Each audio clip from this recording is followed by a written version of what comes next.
መዝሙረ ዳዊትን በመጸለይ ብዙ ነገሮችን ማስተካከል እንችላለን። አባቶቻችን እድሜያቸው ረጅም እንዲሆን ሁሉ ጊዜ ይጸልዩት ነበር። እድሜያችሁ የተባረከ የተቀደሰ ዘመናችሁ መልካም እንዲሆን የምትፈልጉ ከሆነ ይሄንን መዝሙር ጸልዩት። በዚህ መዝሙር ብቻ ካለባችሁ ህመም ትፈወሳላችሁ። ስትሄዱ ጉዳያችሁ ተፈጽሞ ነው የሚጠብቃችሁ። መልካም እንዲሆን ነው የምታረጉት። አንዱ መዝሙረ ዳዊት ብያችኋለሁ። ይሄን ሁሉ ጥቅም ካለው በብዛት የምትጸልዩት መዝሙረ ዳዊት ምን ያህል ጥቅም እንዳለው ማወቅ በጣም አይከብድም ከዚህ አንግል ማለት ነው። በስመ አብ ወወልድ ወመንፈስ ቅዱስ አሐዱ አምላክ። ተወዳጆች በያላችሁበት ሰላም እግዚአብሔር ከእናንተ ጋር ይሁን። ይህ ሰዋስው ሚዲያ ዩቲዩብ ቻናላችን ነው። በዚህ ዩቲዩብ ቻናላችን ላይ መንፈሳዊ እውቀታችንን የምናሳድግበት፣ መንፈሳዊ ችግሮቻችንን የምንፈታበት፣ ስጋዊ ችግሮቻችንን የምንፈታበት፣ መፍትሄ የምናገኝበት የዩቲዩብ ቻናላችን ነው። ለዩቲዩብ ቻናላችን አዲስ ከሆናችሁ ሰብስክራይብ በማድረግ ቤተሰብ ሁኑ። እኔ ደግሞ ዲያቆን ዘሰዋስው ነኝ። እንደሚታወቀው የመዝሙረ ዳዊት ጥናት ጥቅሞችን እንደጀመርን ይታወቃል። እስካሁን 13ኛው ምዕራፍ ላይ ደርሰናል። 13 የሆኑ ምዕራፎችን ተምረናል ማለት ነው። ስለዚህ የሚቀሩን ቀጣዮቹ ለዛሬ የምንመለከታቸው ደግሞ 14፣ 15 እና 16 ይሆናል።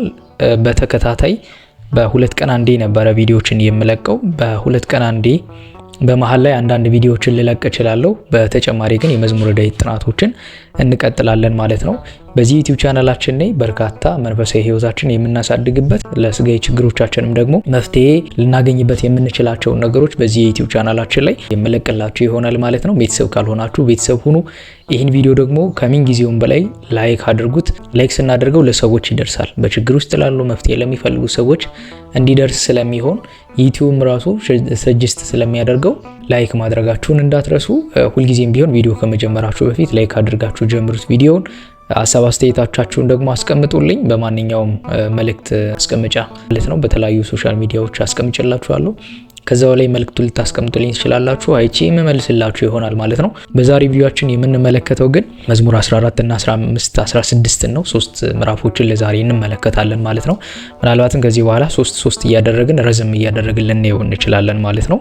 እግዚአብሔር ቢረዳንና ብንቆይ። መዝሙረ ዳዊት ብዙ ነገር መፍትሄ ብቻ ሳይሆን ከእግዚአብሔርም ጋር መገናኛ መንገዳችንም ነው። ጸሎት በአጠቃላይ ከእግዚአብሔር ጋር የምንነጋገርበት የምንገናኝበት ነውና መዝሙረ ዳዊት ደግሞ በጣም ለብዙ ነገር መፍትሄ ነው። ለበረከት፣ ለሰላም፣ ሰላም ለማግኘት፣ በረከት ለማግኘት የምንፈልግ ከሆነ ስጋዊ ህይወታችን ይሄንን ብናገኝበትም በነፍሳችን ደግሞ ከእግዚአብሔር ጋር የምንጠቀምበት የምንገናኝበት፣ ለእግዚአብሔር እንታይበት የምንበረከክበት የጸሎት አይነት ነውና አባቶቻችን በመዝሙረ ዳዊት ብዙ ነገሮችን አስተካክለውበት አልፈዋልና እኛም በዚህ ዘመን ያለን ወጣቶች በዚህ ዘመን ያለን ሰዎች ደግሞ መዝሙረ ዳዊትን በመጸለይ ብዙ ነገሮችን ማስተካከል እንችላለን። እኔ በጣም ብዙ ሰዎች የሚመልሱልኝ ነገር ከጸሎት ርቄ የኖርኩበትን መዝሙረ ዳዊት ሳልጸልይ የኖርኩበትን ጊዜ ይቆጨኛል የሚሉ ትውልድ እየፈጠርን ይመስለኛል አሁን ላይና በጣም ደስ ብሎኛል እሱን በማየቴም ራሱና ሰዎች ከጸሎት በተለዩ ቁጥር ነው ከእግዚአብሔር እየራቁ የሚመጡት። ጸሎት ከእግዚአብሔር ጋር መገናኘት ነው። መንፈሳችን የሚረጋጋው ስጋዊ ህይወታችንም ቢሆን የሚስተካከለው ከእግዚአብሔር ጋር ስንገናኝ እንጂ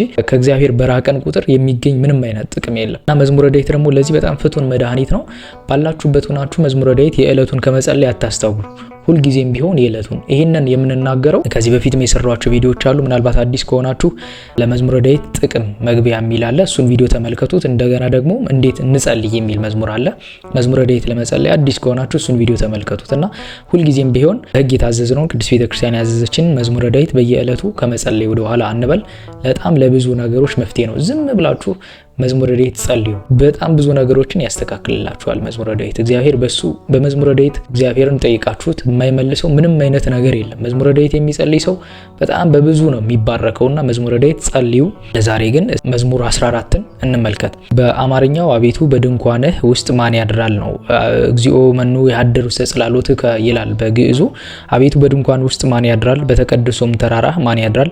በቅንነት የሚሄድ ጽድቅንም የሚያደርግ በልቡም እውነትን የሚናገር በአንደበቱ የማይሸነግል በባልንጀራው ላይ ክፋትን የማያደርግ ዘመዶቹን የማይሳደብ ኃጢአተኛን በፊቱ የተናቀ እግዚአብሔርን የሚፈሩትን የሚያከብር ለባልንጀራውም የሚምል የማይከዳም ገንዘቡን ባራጣ የማያበድር በንጹህ ላይ መማለጃን የማይቀበል እንዲህ የሚያደርግ ለዘላለም አይታወቅም። አጭር ስለሆነ ነው የጨረስኩላችሁ።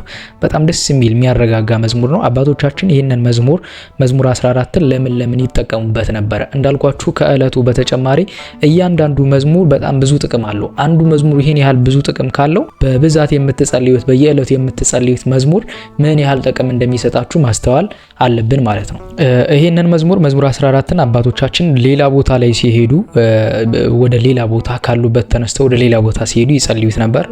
በመንገዳቸው ሰላም እንዲሆን እንዲሁም ደግሞ ቤታቸው የተቀደሰ እንዲሆን እግዚአብሔር አምላክ ደግሞ በረከት እንዲሰጣቸው ይህንን መዝሙር አብዝተው ይጸልዩት ነበር። ለዚህ አገልግሎት መዝሙር 14 ይውላል። ሌላ ቦታ ላይ ለምትሄዱ ለምሳሌ ከነበራችሁበት ቦታ አለቃችሁ ወደ ሌላ ቦታ ወይም ደግሞ ለቪዚቲንግ ሊሆን ይችላል፣ የተለያየ ቦታ ዘመን ለመጠየቅ የተለያየ አገልግሎት ለማገልገል በመንገዳችሁ ሰላም እንዲሆንላችሁ ከሰዎች ጋር ፍቅር እንድትሆኑ ነግሬያችኋለሁ። የምትይዛችሁ የምትሄዱት የእግዚአብሔርን ልብ ስለሆነ ሰዎች ሲያዩአችሁ በራሱ በሰላም ይቀበሏችኋልና መንገዳችሁ ሰላም እንዲሆን እኔን መዝሙር አባቶቻችን ለዚህ አገልግሎት ይጠቀሙበት ነበር። ስለዚህ ይህንን መዝሙር ሁልጊዜም ቢሆን ለበረከት ማግኘት የምትፈልጉ ከሆነ ወደ መንገድ ስትሄዱ ሰላም የምትፈልጉ ከሆነ ይህንን መዝሙር በቤታችሁ ሆናችሁ 3 ጊዜ 7 ጊዜ ብትጸልዩት እግዚአብሔር አምላክ በብዙ ይባርካችኋል ማለት ነው። ስለዚህ በሁልጊዜም ማድረግ የሚጠበቅባችሁ መዝሙረ ዳዊት ስትጸልዩ ከፊታችሁ ማይ አድርጋችሁ ወይም ደግሞ ውሃ አስቀምጣችሁ ጸልያችሁ ትጠጡታላችሁ፣ ትጠመቁታላችሁ። ለዛ አገልግሎት ይውላል ማለት ነው። አባቶቻችን ይሄኛው መዝሙር ለዛ ያደርጉት ነበረ ማለት ነው። ሌላኛው መዝሙር ደግሞ መዝሙር 15 ነው። እቀበኒ እግዚኦ እስመኪያ ከተወከልኩ ነው የሚለው በግዕዙና አቤቱ በአንተ ታምኛለሁና ጠብቀኝ፣ እግዚአብሔርን አንተ ጌታዬ ነህ አልኩት። አንተም በቀር በጎነት የለም፣ ፈቃድህ ሁሉ በምድር ባሉት ቅዱሳንና ክቡራን ላይ ነው። ወደ ሌላ ለሚፋጠኑትም መከራቸው ይበዛል። የቁርባናቸውም ደም ለእኔ አላፈሰስኩም፣ ስማቸው በከንፈሬ አልጠራም። እግዚአብሔር የርስቴን ድል ፈንታዬና ጽዋዬ ነው የሚለው ይህንን መዝሙር አባቶቻችን በነገራችሁ ላይ መዝሙረ ዳዊት የሚጸልይ ሰው እድሜው ይረዝማል፣ ዘመኑ የተባረከ ይሆናል፣ እንዲሁም ደግሞ በበረከት ይጎበኛል ሲባል ሰምታችሁ ሊሆን ይችላል። ይሄ መዝሙር 15 አባቶቻችን እድሜያቸው ረጅም እንዲሆን ሁል ጊዜ ይጸልዩት ነበረ። እየደጋገሙ 3 ጊዜ 7 ጊዜ እድሜያችሁ የተባረከ የተቀደሰ ዘመናችሁ መልካም እንዲሆን የምትፈልጉ ከሆነ ይህንን መዝሙር ጸልዩት።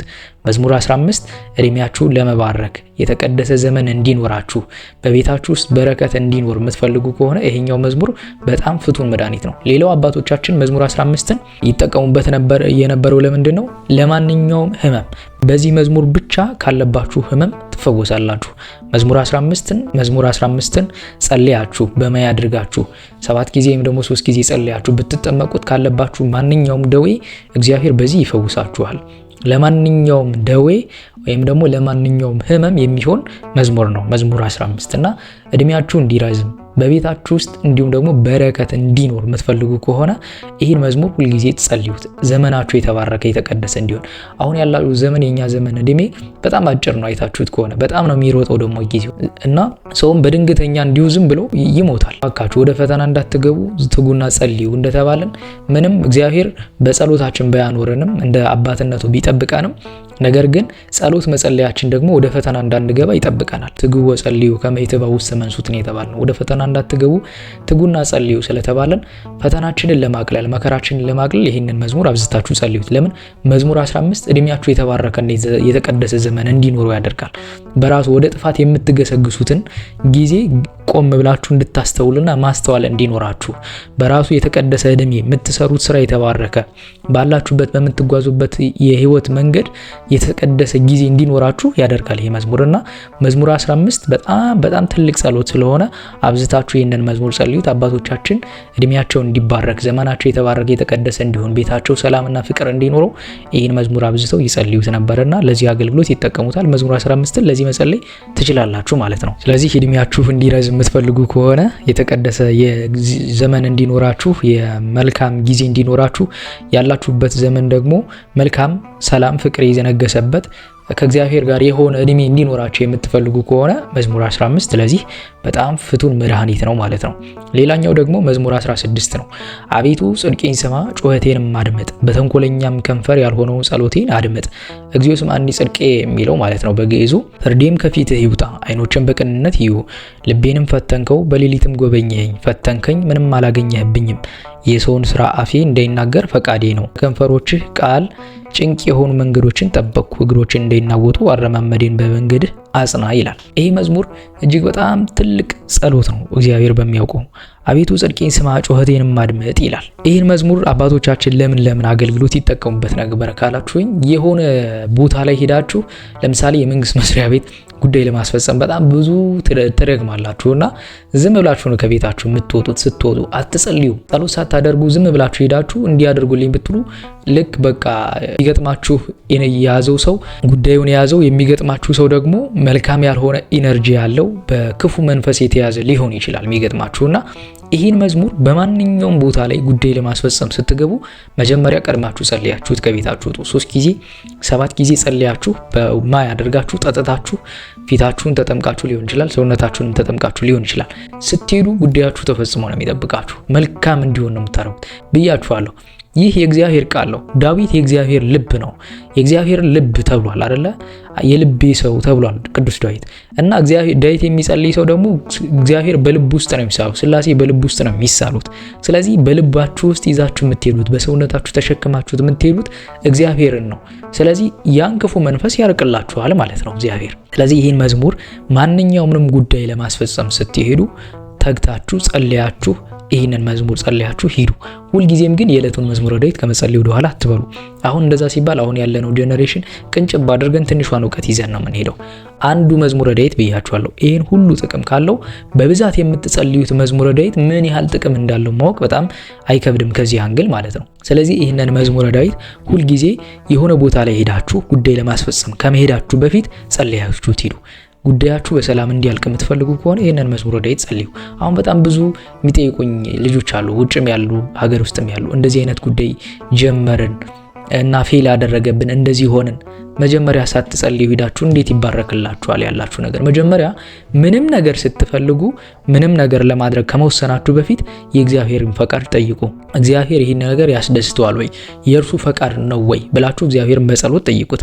ከዛ በኋላ ጸልያችሁ ከቤታችሁ ውጡ። የእግዚአብሔር ፈቃዱ ከሆነ ይሆናል፣ የእግዚአብሔር ፈቃዱ ካልሆነ ደግሞ አይሆንም ማለት ነው። ግን ብዙ ጊዜ በጸሎት ባለመጸለያችን ምክንያት የሚፈርሱ ብዙ ጉዳዮች አሉብን፣ ጠላት የሚያስቀራቸው ማለት ነው። ጠላት የዛሬውን ህይወታችሁን አይደለም የሚመለከተው፣ የነገያችሁን ነገር ይመለከታል። ዛሬ እንደዚህ ከሞከራችሁ ነገ ምን ልታደርጉ እንደምትችሉ ያውቃል። መገመት አይሳነውም መቼም 7500 ምናምን ዓመት ኤክስፒሪየንስ ያለው ሰውዬ። ስለዚህ ይህንን ነገር በማወቁ ምክንያት እናንተ ዛሬ የምታደርጉትን ነገር ሊያሰናክልባችሁ ይጥራል ማለት ነው። ስለዚህ ይህን መዝሙር ማንኛውንም ጉዳይ ለማስፈጸም ስትገቡ ይህን መዝሙር ጸልያችሁ 7 ጊዜ 3 ጊዜ ጸልያችሁ በማያደርጋችሁ ጠጥታችሁ ተጠምቃችሁ ትሄዱ፣ ጉዳያችሁ ይፈጸማል። አባቶቻችን ይህንን ጸሎት ይጸልዩት ነበር። እንዲሁም ደግሞ ሰው ጠላቱ ነው እንዳይናሰባቸውም ይጸልዩበት ነበር። ምንድነው የሚለው መዝሙሩ በራሱ? አቤቱ ጽድቄን ስማ፣ ጩኸቴን ማድመጥ፣ በንጹህ ልቡና ሆናችሁ ብትጸልዩት ሰዎች ጠላት አድርገው ቢነሱባችሁ፣ እንዳልኳችሁ ሰዎች ጠላት አይደሉም፣ በልባቸው የሚያድር ክፉ መንፈስ ነው እንደዛ ላይ ያረጋቸው የሚችል። ያን ክፉ መንፈስ ለማራቅ ደግሞ መጸለይ ያለባችሁ። ስለዚህ ይህንን መዝሙር አባቶቻችን ክፉ ሰዎች እንዳይነሱባቸው፣ ሰዎች ክፋት ይዘው እንዳይመጡባቸው ይህን መዝሙር አብዝተው ይጸልዩት ነበር። ምንም አይነት ጉዳይ ለማስፈጸም ሲፈልጉ ይህን መዝሙር አብዝተው ይጸልዩት ነበር፣ 3 ጊዜ 7 ጊዜ እያደረጉ። ያም ደግሞ ያለባቸውን ነገር እንዲያስተካክልላቸው ያደርጋቸዋል ማለት ነው። ሌላው ደግሞ ለታመመ ሰውም ደግሞ ይጸልዩለት ነበር። 3 ጊዜ 7 ጊዜ ጸልየው ያጠምቁት ነበር።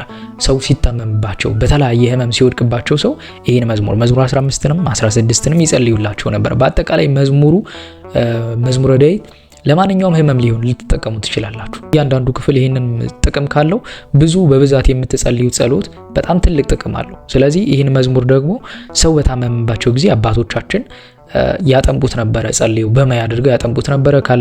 ካለበት ደዌ ይፈወሳል ማለት ነው። ስለዚህ ማንኛውም ቦታ ላይ ስትሄዱ ይህን መዝሙረ ዳዊት ጸልያችሁ ሂዱ። እግዚአብሔር አምላክ ነገሮቹን እንዲስተካከሉ ያደርግላችኋል በምህረቱና በቸርነቱ ማለት ነው። ቅዱስ እግዚአብሔር አምላክ በምህረቱና በቸርነቱ አይለየን። የዕለቱን መዝሙረ ዳዊት ጸልዩ። ምንም አይነት ጥያቄ ካላችሁ ደግሞ በማስቀምጥላችሁ ከታች ዲስክሪፕሽን ላይ በተቀመጡት አድሬሶች አስቀምጡልኝ።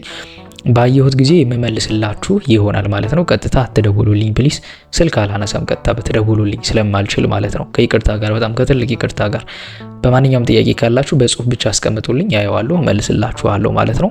እግዚአብሔር አምላክ ካለብን ደዌ ካለብን ችግር ሰላምና እረፍት ይስጠን። የሰላም ባለቤት እርሱ ነውና ሰላሙን እረፍቱን ይስጠን፣ ለሀገራችንም ሰላም ይስጠን። አቤቱ ቅዱስ እግዚአብሔር አምላካችን በአንድ ልጅህ በጌታችን በአምላካችን በመድኃኒታችን በኢየሱስ ክርስቶስ በእርሱ ያለ ጽን ክብር ላንተ ይገባል፣ ከእርሱም ጋራ ከመንፈስ ቅዱስም ጋራ ትክክል የሚሆን ዛሬም ዘወትርም ለዘላለሙ አሜን። ይህን ቪዲዮ ለሌሎች ወገኖቻችን ሼር አድርጉላቸው። በሚቀጥለው ደግሞ በሌላ የመዝሙር ክፍል የምንገናኝ ይሆናል። እስከዚያው በሰላም እንቆይ። በያላችሁበት ሰላም እግዚአብሔር ከእናንተ ጋር ይሁን።